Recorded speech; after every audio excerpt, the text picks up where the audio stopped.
Praise the Lord.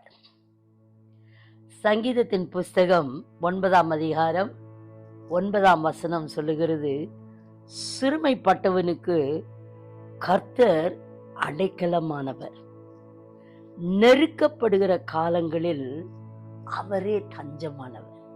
What a beautiful word it is. அருமையான தெய்வ ஜனமே, ஒரு சிறுமைக்குள் கடந்து போய் கொண்டிருக்கிறாயா? Are you humiliated in your life?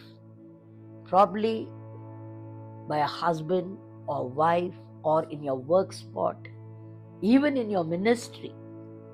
You might go through a lot of humiliations.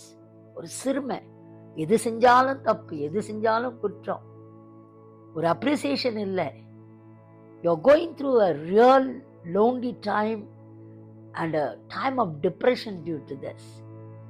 ஆண்டவர் சொல்றாரு, அப்படிப்பட்ட நபர்களுக்கு கர்த்தர் அடைக்கலமா இருக்கிறாராம். நீ எப்படி காலங்களை நீ கடத்தி போனாலும், the moment you look into the face of Jesus, அந்த அடைக்கலம் உனக்கு கண்கூடாய் தெரிய ஆரம்பித்து விடும்.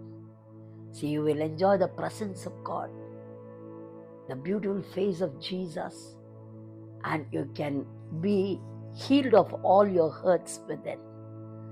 Now is the season and time. அவர் இன்னொன்று சொல்லுகிறார், நெருக்கப்படுகிற காலங்களிலே அவரே தஞ்சமானவர். 4 பக்கங்களிலும் நெருக்கம்.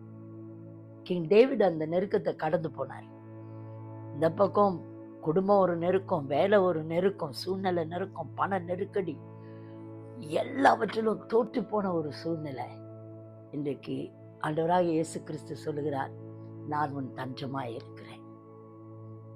So enjoy that freedom in Christ today.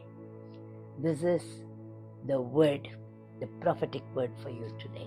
Be blessed. Amen.